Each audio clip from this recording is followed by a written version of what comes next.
Scottish school pupils resumed their studies today, and for the majority of them it was taking place from home. With teachers and schools setting their own individual timetables, concerns have been raised over disparities in the digital teaching on offer and reports of some online systems crashing. It comes as the Scottish Government is taking advice on whether primary school pupils may be able to return earlier than those in secondary. Louise Hosey reports.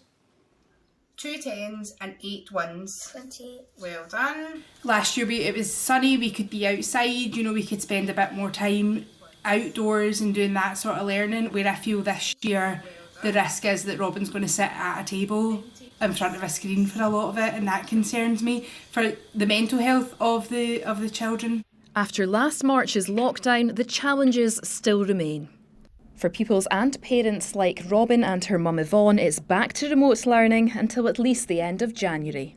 My workload is not necessarily at a set rate, so it will be dependent. Robin's needs will have to an extent, fit around my workload as it comes in. It's been a mammoth task for teachers. It certainly feels less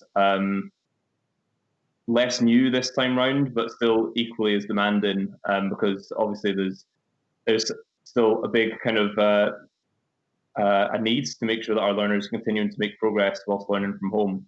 The timetable and method of online teaching has been left up to each local authority, with some, but not all, offering live-streamed lessons. The disparities have led to calls for a minimum national standard across the country. There has to be active teaching. That means that a teacher has to get the class together, not all the time, not as in a normal classroom, but several times a day, so that they come together, they create a sense of normality, but also a sense of community, a sense of learning from each other. In Aberdeenshire, Sarah and Isla are both at secondary school. Sarah is due to sit her National Fives later this year. The goalposts keep changing. She had started revising in order to prepare for the prelims, and obviously now they're postponed. So I really don't know where we're at, but the school don't know either. Problems accessing the Teams online learning platform were reported today. Microsoft said it was investigating the issue. The Scottish Government says it's now looking into the possibility of younger pupils potentially returning to school before those at secondaries. Is there evidence that primary school children are spreading the virus? And if not, could there be a case for opening primary schools earlier than perhaps secondaries?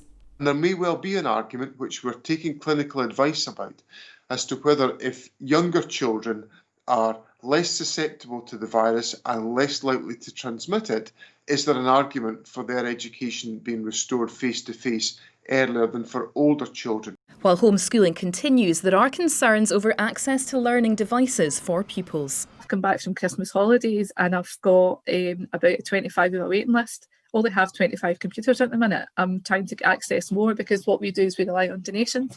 So the demand is huge. The demand is absolutely huge.